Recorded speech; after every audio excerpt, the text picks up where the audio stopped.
जय हिंद साथियों, मैं अंकित कुमार यादव आप सभी का स्वागत करता हूं सृष्टि ज्ञान केंद्र में, जहां हम पढ़ रहे हैं कक्षा 11वीं की पॉलिटिकल साइंस और जिसमें चल रहा है अध्याय 8 जिसका नाम है स्थानीय शासन। स्थानीय शासन भारत की शासन व्यवस्था का वो स्तर जो सीधे तौर पर आपसे जुड़ा हुआ है, जो आपके ही आसपास रहने वाला व्यक्ति है, वो शासन का अंग है।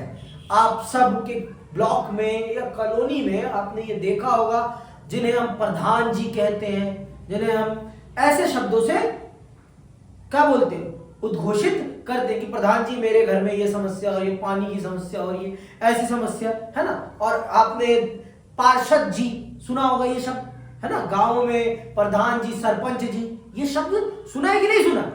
सुना है ना। तो ये है स्थानीय शासन। तो अब हम चल रहे हैं उस शासन व्यवस्था के बारे में समझने, जो हमारे बीच में रहकर हमारी मूलभूत समस्याओं को दूर करती है। समझ में आई बात? तो ये कब आया भारत में, कब इसको एक संवैधानिक दर्जा दिया गया, ये सरकार कैसे काम करती है, इसका क्या इतिहास है और इसने किस प्रकार से भारत के शासन तंत्र को बदला है और भारत सरकार की और राज्य सरकार की नीतियों को इफेक्टिवली गांव तक पहुंचाने का काम किया है या शहरों तक पहुंचाने का काम किया है। इस चीज को हम इस अध्याय में चल रहे हैं विस्तार पूर्वक जानने और समझने। चलिए पहले जान लेते हैं कि इस अध्याय में हम किन विषयों को पढ़ेंगे, वो हमारे कौन से विषय होंगे जिनके बारे में हम चल रहे हैं इस अध्याय में विस्तार से जानने और समझने। केंद्रीय और प्रादेशिक स्तर पर निर्वाचित सरकार की मौजूदगी ही किसी लोकतंत्र के लिए काफी नहीं है। हमारे देश में दो स्तर की सरकारें हैं, एक केंद्र स्तर की है जो पूरे देश को चलाएगी और एक प्रादेशिक स्तर की है जो अपने अपने प्रदेशों को चलाएगी। लेकिन लोकतंत्र में ना यही काफी नहीं है, यही सिर्फ काफी नहीं है लोकतंत्र को प्रभावी बनाने के लिए।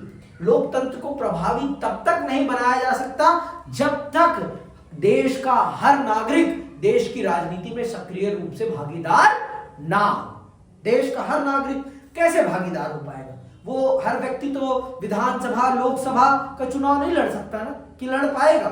उनको लड़ने के लिए आपकी जेब में मोटा पैसा होना चाहिए। बिना मोटे पैसे के आप इन चुनावों में की तरफ देख भी नहीं सकते। पहले की बात अलग थी, आज की मैं बात कर रहा हूं। आज के समय पर अब तो स्थानीय चुनाव में भी मोटा पैसा लगता है।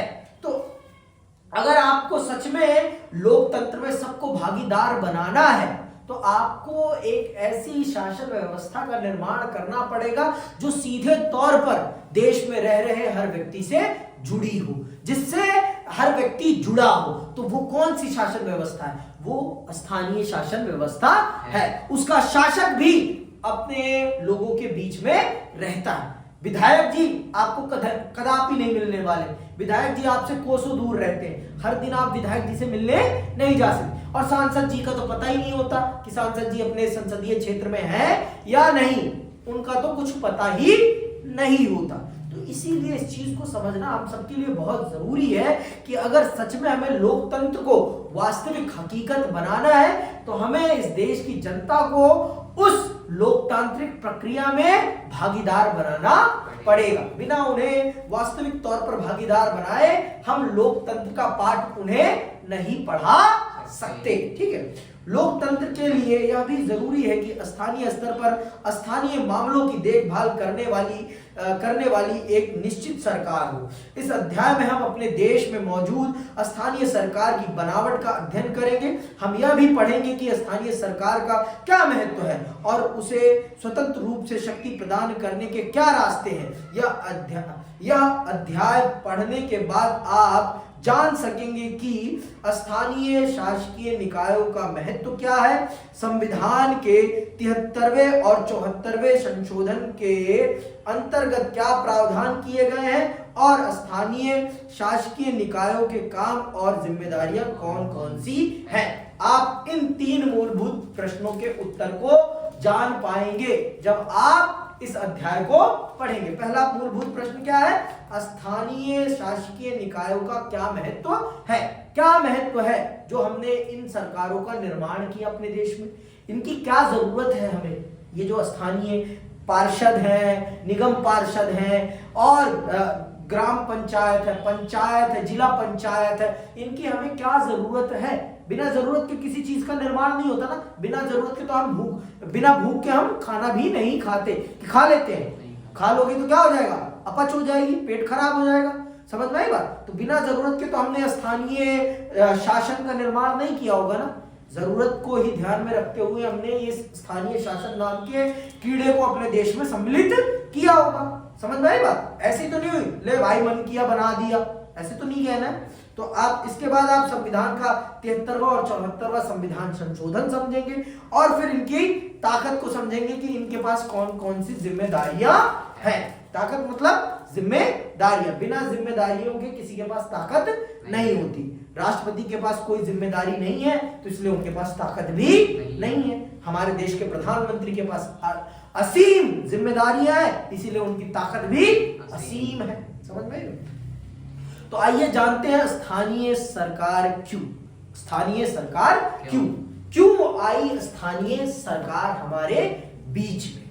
इस सरकार को क्यों लाया गया इस देश में? समझ में बात? तो आइए पढ़ते हैं और विस्तार पूर्वक चर्चा के साथ इस बात को समझते हैं कि स्थानीय सरकार क्यों लाई गई है स्थानीय सरकार को हमारे लिए। तो चलिए पढ़िएगा, ध्यान से सुनिएगा। 2 उदाहरण दिए गए हैं, उन उदाहरणों को सुनते हुए समझिएगा। ठीक है? मध्य प्रदेश का एक जिला है सीहोर। क्या है जिले का नाम? सीहोर। ठीक है? गीता राठौर इसी जिले के जमानिया तालाब ग्राम पंचायत की रहने वाली है। कहां की? जमानिया तालाब ग्राम पंचायत की रहने वाली है। एक आरक्षित सीट से सन 1995 में गीता सरपंच निर्वाचित हुई। एक आरक्षित सीट से वो सन 1995 में क्या बनी? सरपंच निर्वाचित हुई।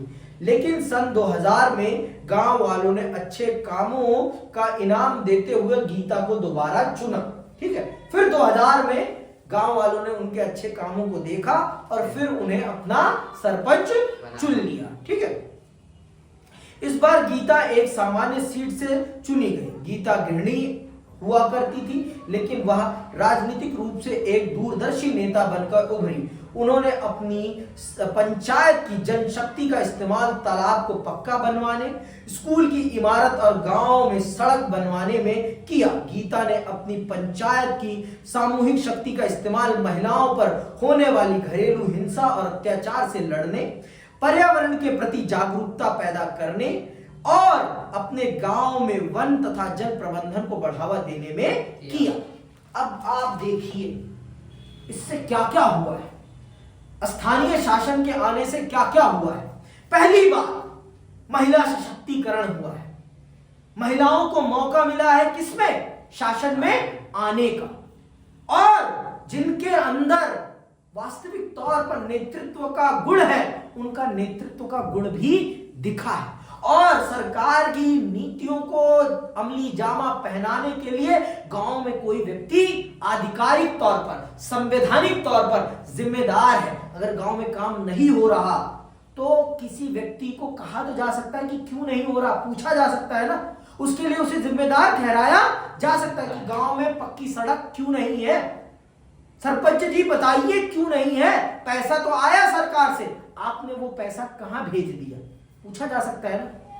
पर ये चीज आप विधायक जी से पूछ पाएंगे? हाँ, पंचायत सीरीज देखी है? पंचायत सीरीज देखना एक बार, पता चलेगा आपको। ठीक है? तो यहां पर आप पूछ पा रहे हैं, आपके प्रति उत्तरदायी है कोई व्यक्ति, क्योंकि आपने उसे अपने मत के माध्यम से चुना है। और क्यों चुना है? गांव की बेहतरी के लिए ना, बर्बादी के लिए तो नहीं चुना ना। और ये व्यक्ति जो है रहता कहां है? आपके बीच में, आपके बीच में। आपका एक्सेस उसके लिए बहुत आसान है, आप उससे दिन प्रतिदिन रोज मिल सकते हैं और जो भी समस्या हो रही है आप उसे डायरेक्ट बता सकते हैं। 2, 3, 4 चीजें मैं बता चुका हूं। पहला चीज महिला सशक्तिकरण, दूसरा चीज नेतृत्व, नेतागिरी, राजनीति में अच्छे लोगों का आगमन, ऐसी तो होगा ना, जब तक लोगों को मौका नहीं मिलेगा राजनीति करने का तब तक वो अच्छे राजनेता कैसे बन पाएंगे। तो ये इसने एक बेसिक प्लेटफॉर्म सेट कर दिया लोगों की राजनीतिक भविष्य में आने के लिए। समझ में आएगा। दूसरा, गांव के काम के प्रति एक संवैधानिक उत्तरदायी व्यक्ति गांव में सुनिश्चित कर दिया गया कि गांव में होने अगर कोई काम नहीं हो रहा तो ये व्यक्ति उसके लिए जिम्मेदार होगा। गांव की जनता उससे पूछ तो सकती है 5 साल तक के लिए कि गांव में ये काम नहीं हो रहा है, इसके लिए कौन जिम्मेदार है, सरकार से पैसा आया, वो पैसा कहां गया, ये पूछ तो सकते हो ना। तो ये चीज हो गई। और गांव में जो गांव की समस्याएं हैं उनको समझने के लिए, उनको सुलझाने के लिए एक संवैधानिक व्यक्ति वहां मौजूद हो गया। भाई आप प्रतिदिन विधायक जी के पास तो नहीं जा सकते ना, लेकिन सरपंच जी के पास जा सकते हो और गांव में होने वाले डिस्प्यूट्स को गांव में बैठकर ही सुलझा सकते हो। ठीक है, तो ये चीजें भी हुई। मतलब इसने बहुत ज्यादा चीजों का समाधान गांव में ही कर दिया। समझ में आएगा। अब एक उदाहरण और है, ये भी सुनना। सफल महिला की ऐसी एक कथा और है। यह महिला तमिलनाडु के एक गांव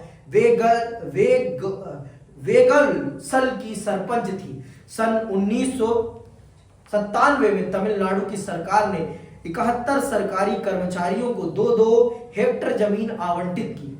सुनते रहना, 71 सरकारी कर्मचारियों को 2-2 हेक्टेयर जमीन आवंटित की। यह जमीन वेगवसल ग्राम पंचायत के दायरे में थी। उच्चतर अधिकारियों के निर्देश पर कांचीपुरम जिले के कलेक्टर ने वेगवसल ग्राम पंचायत के सरपंच को आदेश दिया कि आवंटित जमीन के संबंध में जो फैसला लिया जा चुका है उसे मानते हुए ग्राम पंचायत से इस आशय का प्रस्ताव पारित कराए। सरपंच और ग्राम पंचायत ने कलेक्टर के इस आदेश को मानने से इनकार कर दिया। किसके आदेश को? कलेक्टर के आदेश को। एक सरकारी सबसे बड़े अधिकारी, एक जिले में सबसे बड़ा अधिकारी होता है सरकारी, कौन?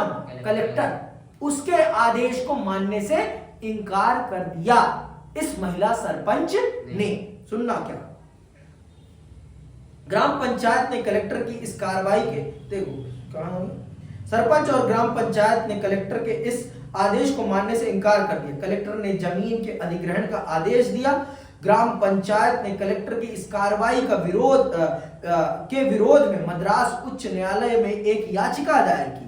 उच्च न्यायालय की एकल खंडपीठ ने कलेक्टर के आदेश को जायज बताया। अदालत का फैसला था कि इस संबंध में ग्राम पंचायत की अनुमति लेने की जरूरत नहीं है। पंचायत ने इस फैसले के खिलाफ खंडपीठ के पास अपील की। खंडपीठ ने एकल न्यायाधीश के फैसले को उलट दिया। न्यायाधीश का फैसला था कि सरकारी आदेश सरपंच की शक्तियों की अवहेलना तो करता ही है, यह पंचायत की संवैधानिक हैसियत का भी सरासर उल्लंघन है। देख लीजिए आप, देखिए जो सरपंच है ना वो जनता के द्वारा चुना हुआ है। तो न्यायालय ने भी एट द एंड ये माना कि गांव के संबंध में गांव का निर्वाचित व्यक्ति ही तय करेगा कि गांव के संसाधनों का किस प्रकार से प्रयोग होगा। जो गांव का संसाधन, जमीन क्या है? गांव का संसाधन है। तो उस संसाधन का प्रयोग निर्धारित करने का काम कौन करेगा? गांव का सरपंच और गांव के लोग, ना कि कलेक्टर। कलेक्टर का कोई अधिकार नहीं है उस जमीन पर। उस जमीन पर अधिकार अगर किसी का है तो वहां के गांव के लोगों का है। तो गांव के लोग ये निर्धारित करेंगे कि उस जमीन का प्रयोग कैसे किया जाएगा। खाली है तो आप किसी को ऐसे नहीं दे सकते, किसी भी व्यक्ति को कहीं से भी उठाकर आप दे दे, ये कदापि उचित नहीं है। ये न्यायाधीश ने अपनी अदालत में बहुत स्पष्ट कहा और यह भी कहा कि यह एक संवैधानिक संस्था है, अर्थात स्थानीय सरकार एक संवैधानिक संस्था है और अगर आप ऐसा कर रहे हैं तो आप संविधान के खिलाफ जा रहे हैं। किसको कहा? कलेक्टर को कहा। समझ में आई बात? तो इससे ये चीज भी हो गई। स्थानीय शासन ने क्या निर्धारित किया? ग्राम पंचायत या स्थानीय मुद्दों को बेहतर तरीके से राजनीतिक क्या मिला? प्रतिनिधित्व मिला। एक कोई व्यक्ति तो मिला जो पूरे गांव का रिप्रेजेंटेशन कर रहा है और गांव के हक की बात कर रहा है। भाई अगर ये सरकार नहीं होती तो कौन जाता अदालत लड़ने? कोई जाता? कदापि नहीं जाता। फिर जमीन चली जाती गांव की, उन लोगों को मिल जाती जो उस गांव के हैं भी नहीं। मिल जाती कि नहीं मिल जाती? लेकिन इस चीज ने उस महिला के अंदर ये चेतना जगाई कि ये हमारे गांव की जमीन है तो हमारे गांव के प्रयोग में आनी चाहिए, ना कि किसी और को मिले। समझ में आई बात? तो उसने इसके खिलाफ न्यायिक लड़ाई लड़ी और वो न्यायिक लड़ाई जीती भी, जिसका परिणाम क्या हुआ? गांव की जमीन गांव के लोगों के काम आई। समझ में आएगा? तो ये आप इन दो उदाहरणों के माध्यम से आपने ये जान लिया और समझ लिया कि इस देश में स्थानीय सरकार की क्या महत्व है, क्यों बनाया गया स्थानीय सरकार को एक संवैधानिक सरकार। समझ में आया कि नहीं आया? इस स्थानीय सरकार ने वास्तविक मुद्दों को राजनीतिक मुद्दे बनाए और उन मुद्दों का समाधान किया गांव में रहते हुए। समझ में आई बात?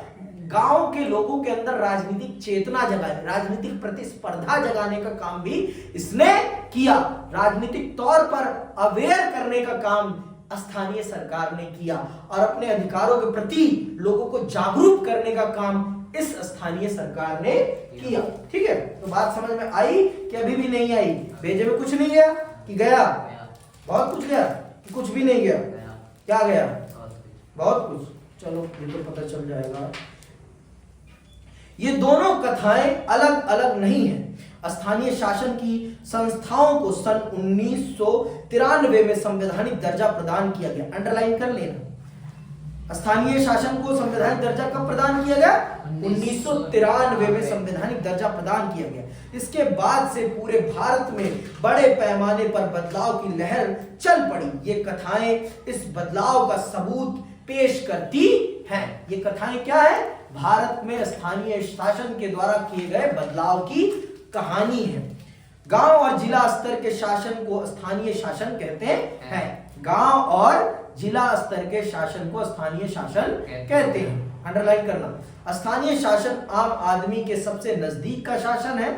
ये आता है, डेफिनेशन आपसे पूछी जाएगी स्थानीय शासन किसे कहते हैं, तो आप यही उत्तर लिखेंगे। गांव और जिले के स्तर के शासन को स्थानीय शासन कहते हैं। स्थानीय शासन आम आदमी के सबसे नजदीक का शासन है। स्थानीय शासन का विषय है आम नागरिक की समस्या और उसकी रोजमर्रा की जिंदगी। स्थानीय शासन की मान्यता है कि स्थानीय ज्ञान और स्थानीय हित लोकतांत्रिक फैसला लेने के अनिवार्य घटक हैं। भाई अगर जनता की मूलभूत जरूरतें पूरी नहीं हो रही तो लोकतंत्र का क्या मतलब? कोई मतलब नहीं। तो स्थानीय शासन उन रोजमर्रा के तात्कालिक मुद्दों का समाधान करने वाली शासन व्यवस्था है जो उन्हीं के बीच में रहकर उनकी समस्याओं का समाधान करती है। समझ में आई बात कि अभी भी नहीं आई है? पक्का? कारगर और जनहितकारी प्रशासन के लिए भी यह जरूरी है। स्थानीय शासन का फायदा यह है कि यह लोगों के सबसे नजदीक होता है और इस कारण उनकी समस्याओं का समाधान बहुत तेजी से तथा कम खर्च में हो जाता है। भाई नेताजी, प्रधान जी आपके साथ आपके गांव में ही रह रहे हैं, अब उनसे कोई भी समस्या होती है आप उनके घर चले जाते हो, लेकिन विधायक जी और सांसद जी की तो घर नहीं जा सकते ना। उनके घर जाओगे भी तो उनके लिए बुके लेके जाना पड़ेगा, मिठाई लेके जाना पड़ेगा और जाने के लिए गाड़ी वाड़ी करनी पड़ेगी। लेकिन इनके घर साइकिल उठाई, सुबह सुबह ही लुंगी में ही पहुंच गए कि नेताजी ये समस्या हो गई, प्रधान जी ये समस्या हो गई, सरपंच जी ये समस्या हो गई, हमारे और उनके पंटू के बीच में लड़ाई हो गई, आइए चलिए और इसका समाधान कराइए। कर लोगे ना? तो ये जो स्थानीय शासन है वो सबसे नजदीक है और लोगों के अंदर राजनीतिक चपलता, राजनीतिक जागरूकता लाने का काम भी करती है। समझ में आई बात की अभी भी नहीं आई है? ठीक है भाई, तो ये है स्थानीय शासन। स्थानीय शासन अर्थात जो आपके सबसे करीब है, जो आपकी रोजमर्रा की समस्याओं का निदान करने के लिए आपके साथ है, वो भी उसी प्रकार की समस्याओं से जूझ रहा है। वो व्यक्ति जो स्थानीय शासन में गांव का प्रतिनिधित्व कर रहा है वो आपके जैसा ही है। कोई समझ में आई बात? वो भी तो गांव का ही व्यक्ति होता है ना। 5 साल के लिए वो सरपंच होता है, उसके बाद अगली बार नहीं जीतता तो वो भी आपके जैसा ही हो जाता है कि अलग हो जाता है कुछ? गांव में ही तो रहता है ना, विदेश तो नहीं भाग जाता नेताजी की तरह कि 5 साल दे दबा के पैसा इकट्ठा किया और अगली बार ले फ्लाइट गायब, देश ही छोड़ दिया। ऐसा तो नहीं होता ना, वो जाएगा ही कहां, गांव में ही रहेगा, उसकी जमीन भी वही है, सब कुछ वही है। तो ये सबसे बड़ी अश्योरिटी हो जाती है। और सरकार के पास भी एक ऐसा संवैधानिक उत्तरदायी व्यक्ति आ जाता है कि हाँ भाई, गांव में काम क्यों नहीं हुआ, बता भाई क्यों नहीं हुआ, हमने तो तेरे को पैसे भेजे थे, कहां गए वो पैसे। समझ में आई बात। तो पूछने के लिए गांव के विकास के लिए कोई उत्तरदायी व्यक्ति भी मिल जाता है। किसको? सरकार को, स्थानीय शासन के माध्यम से। ठीक है, कि अभी भी भेजे में बात नहीं गई है भाई, नहीं गई पक्का। अपनी गीता राठौर वाले मामले में हमने देखा कि उन्होंने ग्राम पंचायत के सरपंच के रूप में सक्रिय भूमिका निभाते हुए जमानिया तालाब पंचायत में बड़ा बदलाव कर दिखाया। वेगस वसल गांव की जमीन पर उस गांव का ही हक रहा। अपनी जमीन के साथ क्या करना है यह फैसला करने का अधिकार भी गांव के हाथ में रहा। ऐसा ग्राम पंचायत के सरपंच और पंचायत के सदस्यों की जुझारू प्रयासों के कारण संभव हुआ। इस तरह स्थानीय शासन लोगों के स्थानीय हितों की रक्षा में अत्यंत कारगर साबित हो सकता है। तो ये बता रहे हैं, ये दोनों चीजें बता रही हैं कि अगर आपके गांव को एक अच्छा नेता मिल जाए तो आपके गांव की कायाकल्प हो सकती है। नेता अच्छा होना चाहिए, गांव के लोगों का चयन अच्छा होना चाहिए। अगर वो एक अच्छा नेता चुन रहे हैं तो गांव का कायाकल्प होना कोई बड़ी बात नहीं है, आराम से होगा कायाकल्प। लेकिन नेता अच्छा होना चाहिए, व्यक्ति अच्छा होना चाहिए, उसके अंदर गुण अच्छे होने चाहिए जो आपके गांव की दशा को बदल सकता है और आपको एक अच्छा गांव प्रदान कर सकता है। रहने लायक तो गांव प्रदान ही कर देगा। ठीक है, लोकतंत्र का मतलब है सार्थक भागीदारी। लोकतंत्र का क्या मतलब है? देश का हर व्यक्ति राजनीति में इन्वॉल्व हो, अपना विचार, अपना जो भी सुझाव है वो रख सके। और लोकसभा और विधानसभा में इतना तो संभव है नहीं कि संभव है। हाँ, विधायक जी से आप रोज जाकर सलाह मशवरा कर सकते हो? नहीं। कर लोगे? नहीं। सांसद जी से? नहीं। कि सांसद जी के पास जाके रोज, अरे यार सांसद जी ऐसे होना चाहिए काम, ऐसे करेंगे तो ज्यादा बेहतर है, कर पाओगे? नहीं। लेकिन सरपंच जी से रोज चाय के नुक्कड़ पे मिले और बात होने लगी कि सरपंच जी ऐसे नहीं, ऐसे होना चाहिए ये काम, ऐसे होगा तो गांव के लिए बेहतर होगा और कम खर्च में हो जाएगा। आप क्या कहते हैं इस पर? तो सरपंच जी को बताएंगे, मैं ये सोचता हूं। तो ये क्या है? ये सार्थक भागीदारी है, यही तो असली लोकतंत्र है ना भाई। तो स्थानीय शासन ने वास्तविक लोकतांत्रिक चरित्र को भी निर्मित किया है। वास्तविक लोकतंत्र के चरित्र को गांवों तक पहुंचाने का काम किया है। किसने? स्थानीय शासन ने। ऐसे बोलना है, स्थानीय शासन ने गांव तक लोकतंत्र को पहुंचाया है, गांव के लोगों को सक्रिय करा है राजनीति में। समझ में आई बात कि अभी भी नहीं आई है? पक्का मेरे भाई। लोकतंत्र का रिश्ता जवाबदेही से भी है। जीवंत और मजबूत स्थानीय शासन सक्रिय भागीदारी और उद्देश्यपूर्ण जवाबदेही को सुनिश्चित करता है। गीता राठौर की कहानी प्रतिबद्धता के साथ लोकतंत्र में भागीदारी करने की घटनाओं में एक है। वेगवसल ग्राम पंचायत ने अपनी जमीन पर अपना हक बनाए रखने के लिए अथक प्रयास किया। यह जवाबदेही को सुनिश्चित करने के एक मिशन की मिसाल है। स्थानीय शासन के स्तर पर आम नागरिक को उसके जीवन से जुड़े मामलों, जरूरत और उसके विश्वास के बारे में फैसला लेने की प्रक्रिया को शामिल किया जा सकता है। अब मुझे बताओ, क्या विधायक जी से शादी की समस्या हो रही है, आपकी बहन, बेटी या किसी की भी शादी में, जाके उनसे कुछ कह पाओगे? लेकिन सरपंच जी से तो कह पाओगे ना, इसकी सरपंच जी ये समस्या हो रही है, जरा आप कुछ देख लेते, कह पाओगे ना? अपनी रोज की दैनिक समस्याओं को उनके साथ आप शेयर करके उस पर वार्ता कर सकते हो। समझ में आई बात? तो तो ये सरपंच जी आपके लिए कर देते हैं और ये काम आपके लिए विधायक जी, सांसद जी नहीं करने वाले। उनके पास इतना टाइम नहीं है कि वो आपसे रोज मिल सके। तो स्थानीय शासन ने देश के अंदर बहुत सारे ऐसे उत्तरदायी लोगों को पैदा कर दिया है जो अपने अपने क्षेत्र की समस्याओं को सुनते हैं और फिर छोटी संख्या में जाकर विधायक जी को, सांसद जी को बता देते हैं। समझ में आई बात? अब मैं मान के चल रहा हूं, एक गांव में 10,000 लोग तो रहते होंगे ना, 10 नहीं तो 5,000 लोगों का तो एक सरपंच होता ही है ना। तो अब आप देखो कि एक जिले में कितनी, एक विधानसभा में कितने पंचायतें हैं, बहुत सारी पंचायतें हैं, बहुत सारी पंचायतें हैं। अब इतने लोग अगर रोज विधायक जी के पास जा पाएंगे? लेकिन 50, 60, 70, 100 सरपंच तो रोज जा सकते हैं ना। रोज इतने नहीं जा सकते, 5-10 तो जा सकते हैं ना, आराम से जा पाएंगे ना, और अपने क्षेत्र की समस्या लिखवा के आ पाएंगे कि नहीं आ पाएंगे? आराम से ना। तो इसने ये भी काम सुनिश्चित कर दिया। ये सत्ता का क्या है? विकेंद्रीकरण है। ताकत का क्या है? विकेंद्रीकरण है। ये बहुत ही बेहतर चीज है जिसने भारत के शासन को और बेहतर बनाया है, जन भागीदारी को और बढ़ाया है। समझ में आई बात पीयूष की नहीं आई? अभी भी आ जाए तो बहुत अच्छी बात है। अब इससे ज्यादा तो मैं खोल के नहीं पढ़ा सकता भाई, ठीक है? इससे अच्छा पढ़ा दे कोई तो फिर वो भी मुबारक बात। ठीक, जो काम स्थानीय स्तर पर किए जा सकते हैं वे काम स्थानीय लोगों और उनके नुमाइंदों के हाथ में रहने चाहिए। लोकतंत्र के लिए यह जरूरी है कि आम जनता प्रादेशिक अथवा केंद्रीय सरकार से कहीं ज्यादा परिचित स्थानीय शासन से होती है। स्थानीय शासन क्या कर रहा है और क्या करने में नाकाम रहा है, आम जनता का इस सवाल से कहीं ज्यादा सरोकार होता है, क्योंकि इस बात का सीधा असर उसकी रोजमर्रा की जिंदगी पर पड़ता है।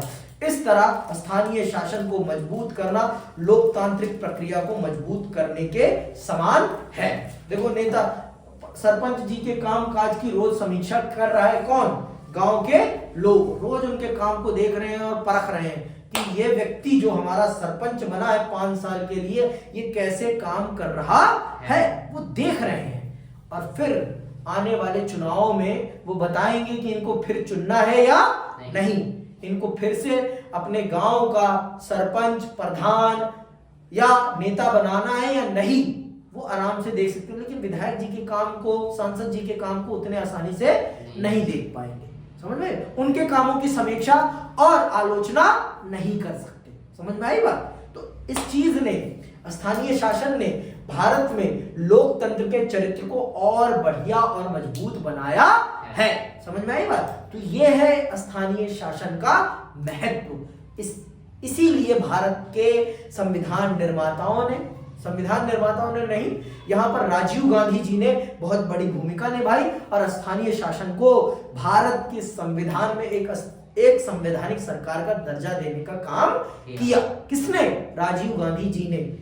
उनके मृत्यु के उपरांत हुआ है, लेकिन आइडिया ये उन्हीं का था। ठीक है, ये एक्चुअल आइडिया उनका था। अब आते हैं भारत में स्थानीय शासन का विकास। भारत में स्थानीय शासन का विकास कैसे हुआ ये जानते हैं। ये इतने लेट क्यों आए? भारत का संविधान तो 1950 में बन गया, भारत में पहला चुनाव 1952 में हुआ, लेकिन स्थानीय सरकार को आने में इतना लंबा समय कैसे लग गया, ये बात हम चल रहे हैं जानने और समझने। इसकी क्या है विकास यात्रा, कैसे भारत में स्थानीय शासन का विकास हुआ, इस कहानी को भी जान और सुन और समझ लेते हैं। सुने भाई? आइए इस बात की चर्चा करें कि भारत में स्थानीय शासन का विकास कैसे हुआ और हमारे संविधान में इसके बारे में क्या कहा गया है। माना जाता है कि अपना शासन खुद चलाने वाले ग्राम समुदाय प्राचीन भारत में सभा के रूप में मौजूद थे। भारत में हमेशा गांव में सरपंच और पंचायत का रूल रहा है, जिसे सभा कहीं कुछ कहा जाता था। भारत में सदैव प्राचीन काल से, मौर्य काल से ही भारत में स्थानीय शासन का प्रचलन रहा है। हमेशा कभी ऐसा नहीं हुआ कि भारत में स्थानीय शासन ना रहा हो। हमेशा भारत में स्थानीय शासन रहा है और इसे अलग अलग नामों से जाना गया है। ठीक है, समय बीतने के साथ गांव की इन समस्याओं ने पंचायत का रूप ले लिया। समय बदलने के साथ साथ पंचायतों की भूमिका और काम भी बदलते रहे। आधुनिक भारत में स्थानीय शासन के निर्वाचित निकाय सन 1882 के बाद अस्तित्व में आए। उस वक्त लॉर्ड रिपन भारत का वायसराय था। उसने इन निकायों को बनाने की दिशा में पहलकदमी की। उस वक्त इसे मुकामी बोर्ड, लोकल बोर्ड कहा जाता था। बहरहाल इस दिशा में प्रगति बड़ी धीमी गति से हो रही थी। भारतीय राष्ट्रीय कांग्रेस ने सरकार से मांग की कि सभी स्थानीय बोर्डों को ज्यादा कारगर बनाने के लिए वह जरूरी कदम उठाए। गवर्नमेंट ऑफ इंडिया एक्ट 1919 के बनने पर अनेक प्रांतों में ग्राम पंचायत बने। सन 1935 में गवर्नमेंट ऑफ इंडिया एक्ट के बाद भी यह प्रवृत्ति जारी रही। मतलब इस क्षेत्र में, स्थानीय शासन के क्षेत्र में बहुत धीरे धीरे काम होता रहा। भारतीय स्वतंत्रता संग्राम के दिनों में महात्मा गांधी ने जोर देकर कहा था कि आर्थिक और राजनीतिक सत्ता का विकेंद्रीकरण होना चाहिए। उनका मानना था कि ग्राम पंचायतों को मजबूत बनाना सत्ता के विकेंद्रीकरण का कारगर साधन है। विकास की हर पहलकदमी में स्थानीय लोगों की भागीदारी होनी चाहिए ताकि यह सफल हो। मतलब गांधी जी का तो यह मानना ही था कि स्थानीय शासन सबसे ज्यादा मजबूत होना चाहिए, और स्थानीय शासन को बिना मजबूत किए देश को मजबूत नहीं किया जा सकता है। ये किसका विचार था? ये गांधी जी का विचार था, मेरा विचार नहीं है ये। ठीक है, गांधी जी का यह मानना था कि जब तक गांव मजबूत नहीं होंगे तब तक देश मजबूत नहीं हो सकता है। देश तभी मजबूत होगा जब गांव मजबूत होंगे। जब गांव मजबूत हो जाएंगे तो देश अपने आप मजबूत हो जाएगा। समझ में आई बात कि अभी भी नहीं आई? पक्का मेरे भाई? ठीक है, समझ गया? भेजे में घुस गया? ठीक है, आगे सुनो। इस तरह पंचायत को सहभागी लोकतंत्र को स्थापित करने के साधन के रूप में देखा गया। दिल्ली में बैठे गवर्नर जनरल के हाथ में बहुत ज्यादा शक्ति थी। हमारे स्वतंत्रता संग्राम की चिंताओं में यह बात भी शामिल थी। इस कारण हमारे नेताओं के लिए आजादी का अर्थ एक आश्वासन था कि फैसला लेने में तथा कार्यपालिका और प्रशासनिक शक्तियों के इस्तेमाल में विकेंद्रीकरण होगा। मतलब हमारे देश के राष्ट्र निर्माताओं ने आजादी के आंदोलन में ही ये निर्धारित कर लिया था अपने दिमाग में कि जब हमारे हाथ में हमारे देश की शक्ति आएगी हम सत्ता का विकेंद्रीकरण करेंगे। मतलब सत्ता को बांटेंगे, सिर्फ एक जगह नहीं रखेंगे। किसी एक व्यक्ति को इतनी ताकत नहीं दे देंगे कि वो अगर चाहे तो पूरे देश को बर्बाद कर दे। ऐसी ताकत हम किसी को नहीं देंगे। हम ताकत को डिवाइड कर देंगे जिससे कि देश के विकास में अलग अलग स्तर पर अलग अलग लोग उत्तरदायी हो। सिर्फ एक व्यक्ति के ऊपर ही बर्डन ना आए, अलग अलग लोगों पर अलग अलग बर्डन हो जिससे कि काम अच्छे से किया जा सके। समझ में आई बात कि अभी भी नहीं आई पीयूष? पक्का मेरे भाई? चलो आगे सुनो। तो इस तरह से भारत में स्थानीय शासन का विकास हुआ। जब संविधान बना तो स्थानीय शासन का विषय प्रदेशों को सौंप दिया गया। अंडरलाइन करना, जब संविधान बना तो स्थानीय शासन का विषय प्रदेशों को सौंप दिया गया। संविधान के नीति निर्देशक सिद्धांतों में भी इसकी चर्चा है। इसमें कहा गया है कि देश की हर सरकार अपनी नीति में इसे एक निर्देशक तत्व मानकर चले। जैसा कि आपने अध्याय 2 में पढ़ा, राज्य के नीति निर्देशक सिद्धांतों का अंग होने के कारण संविधान का यह प्रावधान अदालती वाद के दायरे में नहीं आता और इसकी प्रकृति प्रधानता सलाह मशवरे की है। ऐसा लगता है कि स्थानीय शासन के मामले में, जिसमें पंचायत भी शामिल है, संविधान में यथोचित महत्व नहीं मिला। क्या आप जानते हैं कि ऐसा क्यों हुआ? क्या आप जानते हैं कि ऐसा क्यों हुआ कि शुरू में भारत की आजादी के 40 साल बाद स्थानीय शासन को संवैधानिक सरकार का दर्जा क्यों मिला? क्योंकि देखो, कोई भी अपनी ताकत में बंटवारा करना नहीं चाहता। राज्य सरकारें कदापि नहीं चाहती थी कि उनके काम में बंटवारा हो, क्योंकि जितना काम होगा उतना ही पैसा मिलेगा। समझ में आई बात? तो जितना पैसा मिलेगा उतना ही घपला हो पाएगा। समझ में आई बात? जिम्मेदारी ही पैसा देगी, और जितनी ज्यादा जिम्मेदारी उतना ज्यादा पैसा और उतना ज्यादा ही चोरी हो पाएगी। इसीलिए राज्य यहां पर स्पष्ट कर दिया गया है कि स्थानीय शासन के संबंध में भारत के संविधान निर्माताओं ने जिम्मेदारी किसको सौंपी थी? राज्य सरकारों को। और ये विषय किसमें आता था? नीति निर्देशक तत्वों में आता था। और हम सब बखूबी जानते हैं कि नीति निर्देशक तत्वों को अदालत में चुनौती नहीं दी जा सकती है। वो राज्य की स्वेच्छा के ऊपर है कि वो उन विषयों पर, राज्य के नीति निर्देशक तत्वों में आने वाले विषयों पर काम करे या ना करे, ये उनकी इच्छा पर है। पढ़ा है ना हमने दूसरे चैप्टर में? पढ़ा भी है, लेकिन आपको याद नहीं है। कहा यार, थप्पड़ ही मारूंगा अभी था, झूठ बोले तो हमसे। यहाँ कुछ कारण बताए जा सकते हैं। पहली बात तो यह कि देश विभाजन की खलबली के कारण संविधान का झुकाव केंद्र को मजबूत करने का रहा। नेहरू खुद अति स्थानीयता को राष्ट्र की एकता और अखंडता के लिए खतरा मानते थे। दूसरे, संविधान सभा में डॉक्टर बी.आर. अम्बेडकर के नेतृत्व में एक मजबूत आवाज उठ रही थी। इसका कहना था कि ग्रामीण भारत में जाति पाति और आपसी फूट का बोलबाला है। स्थानीय शासन का उद्देश्य तो बड़ा अच्छा है, लेकिन ग्रामीण भारत में ऐसे माहौल में यह उद्देश्य भी मटियामेट हो जाएगा। ये कुछ प्रमुख कारण हैं जिनके कारण से स्थानीय शासन को आजादी के तुरंत बाद संवैधानिक सरकार का दर्जा नहीं मिला। पहला कारण भारत का विभाजन, दूसरा कारण पंडित नेहरू का स्थानीय सरकारों को उतना महत्व न देना, तीसरा कारण बाबा साहब अंबेडकर का यह कहना कि भारत में जातीय व्यवस्था है और अगर स्थानीय शासन की सरकार बन जाएगी, स्थानीय शासन रहेगा तो कभी भी जाति व्यवस्था समाप्त नहीं हो पाएगी। जिन लोगों को हम आरक्षण देकर उठाना, आगे बढ़ाना चाहते हैं, वो कभी भी उस स्तर तक नहीं पहुंच पाएंगे जिस स्तर तक उन्हें हम पहुंचाना चाहते हैं। इसीलिए उन्होंने साफ तौर पर इसका विरोध किया कि अभी भारत में स्थानीय शासन को स्थापित नहीं किया जा सकता है। ठीक है। बहरहाल किसी भी सदस्य ने विकास योजना में जन भागीदारी के महत्व से इनकार नहीं किया। संविधान सभा के बहुत से सदस्य चाहते थे कि भारत में लोकतंत्र का आधार ग्राम पंचायत हो, लेकिन उन्हें इस बात की गहरी चिंता थी कि गांव में गुटबाजी तथा अन्य बुराइयों के मौजूद होते ऐसा करना शायद ठीक ना हो। स्वाभाविक है भाई, देश हमारा भिन्नताओं से भरा है तो विचारों से भी भरा है, तो बहुत सारी समस्याएं हैं। और जाति आज भी नहीं गई है, तो तब क्या जाति, जब तो उसका बोलबाला ही था। तो इस चीज को ध्यान में रखते हुए एक लंबे समय तक स्थानीय शासन के विषय को ठंडे बस्ते में डाल दिया गया।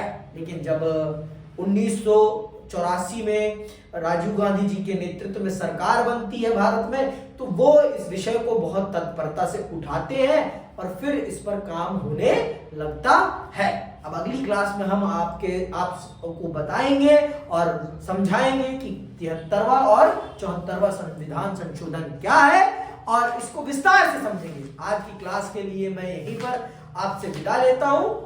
जय हिंद, जय भारत।